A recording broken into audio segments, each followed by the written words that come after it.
जैसे श्रीमद् भगवद गीता अध्याय नंबर 15 के श्लोक नंबर 1 से लेके 4 में एक विशेष विवरण है कि ये ऊपर को जड़ और नीचे को तीनों गुण रूपी शाखा वाला उल्टा लटका हुआ एक संसार रूपी वृक्ष समझ लो, और इसकी तीनों गुण रूपी शाखा है। इतना गीता ज्ञानदाता केवल इतना नॉलेज रखता है कि ऊपर ने तो जड़ समझो, और जड़ वो दृढ़ है, वो अविनाशी पोर्शन है जो मूल है इस संसार रूपी वृक्ष का, और उस मूल मालिक है जो जड़ है, उसी से सबको उसी का वो सभी का धारण पोषण भी वही करता है, क्योंकि पूरे वृक्ष को पेड़ को जड़ से ही आहार प्राप्त होता है, खुराक मिलती है। गीता अध्याय नंबर 15 के श्लोक नंबर 16 और 17 में 3 पुरुष बताए, सरपुरुष, अक्षर पुरुष, और 17वें श्लोक में कहा कि उत्तम पुरुष है तो अन्य, सरपुरुष और अक्षर पुरुष से कोई और है उत्तम पुरुष, श्रेष्ठ भगवान, और वही तीनों लोकों में प्रवेश करके सबका धारण पोषण करता है। अब इन 2 श्लोकों का लिंक अब उन प्रथम के 4 श्लोकों से है 15वें अध्याय के। तो इसमें बताया कि उल्टा लटका एक संसार रूपी वृक्ष है, और जो तत्वदर्शी संत की पहचान बताई है कि जो इस संसार रूपी वृक्ष के सभी विभागों को भिन्न भिन्न बता देगा, स वेदवित, वो तत्वदर्शी संत है। चौथे अध्याय के 34वें श्लोक में जो तत्वदर्शी संत के विषय में कहा है कि उसकी शरण में जाओ, उससे पूछ, वो उसकी पहचान बता दी कि उल्टे लटके संसार रूपी वृक्ष के सभी पार्ट्स बता देगा, सवेदवित, वो तत्वदर्शी संत है। तो 600 वर्ष पहले परमात्मा स्वयं आए थे, और गीता अध्याय नंबर 4 के श्लोक नंबर 32 में जो कहा है कि वो सच्चिदानंद घन ब्रह्म अपने मुख कमल से अमृतवाणी बोलता है, वो तत्व ज्ञान है, वो निष्कर्ष है सारे अध्यात्म का, और वो तत्वदर्शी संत के ही पास होगा और मिलेगा नहीं तुझे। तो यहाँ परमात्मा ने 600 वर्ष पहले उस तत्वदर्शी संत की भूमिका, जैसी उनकी लीला है वो किया ही करते हैं।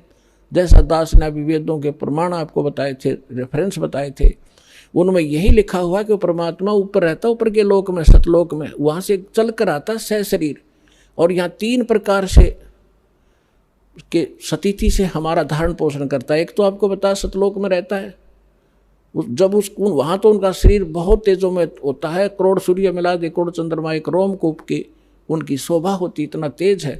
दूसरा, प्रत्येक युग में शिशु रूप धारण करके आते हैं, और एक जल कमल के ऊपर, यानी कमल तो जल में ही होता है, सरोवर में आकर वो अपना निवास कर लेते, शिशु रूप धारण करते हैं, वहाँ से वो ये निसंतान दंपत्ति उठा ले जाते हैं, और उनके परवरिश की लीला कुंवारी गायों से होती है। ये तो है प्रथम, फिर धीरे धीरे बड़े होते हैं तो बचपन से ही वो अपनी महिमा अपने मुख कमल से, लोकोक्तियों के माध्यम से, दोहों के माध्यम से, शब्दावलियों के माध्यम से वो ज्ञान प्रचार करते हैं, कवियों की तरह आचरण करते हैं, लोग उनको कवि भी कहने लग जाते हैं। एक प्रसिद्ध कवियों में से भी एक होते हैं वो, लेकिन वो होते हैं परमात्मा।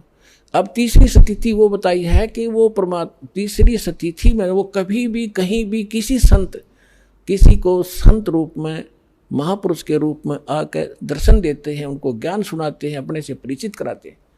तो तीसरी सतिथि वाले महापुरुषों में से दास आपको बहुत बार बताते हैं, आदरणीय धर्मदास साहिब जी को मिले, आदरणीय मुल्कदास साहिब जी को मिले, आदरणीय नानक देव साहिब जी को मिले, आदरणीय दादू साहिब जी को मिले, आदरणीय मुल्कदास साहिब जी को मिले, आदरणीय गरीबदास साहिब जी गांव छुड़ानी जिला झज्जर हरियाणा वाले को मिले, आदरणीय घीसा दास साहिब जी गांव खेखड़ा जिला बागपुर हो गया उत्तर प्रदेश वाले को मिले, आदरणीय रामानंद जी, स्वामी रामानंद जी ब्राह्मण थे, 104 साल के, जो परमात्मा उस दूसरी टाइप की लीला कर रहे थे, शिशु रूप धारण करके 5 वर्ष की आयु में लीला कर रहे थे।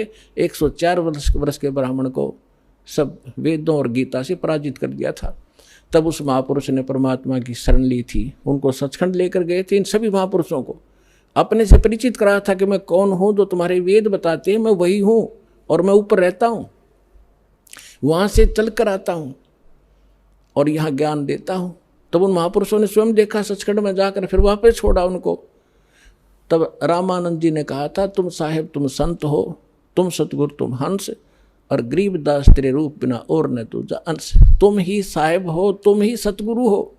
साहेब तो भगवान हो ही, आप सच्चा ज्ञान देने वाले सतगुरु भी आप ही हो। और आपके अंदर एक भगत के लक्षण है। आप जैसे परमात्मा आए थे कबीर दास, हमारे लिए एक रिहर्सल करके छोड़ गए कि यहाँ बकवाद नहीं चलेगी, जितना अधीन होगे भगवान उतना निकट आपका होगा। आधीनी के पास है वो पूर्ण ब्रह्म दयाल, मान बड़ाई मारियो बेअदबी श्रीकाल।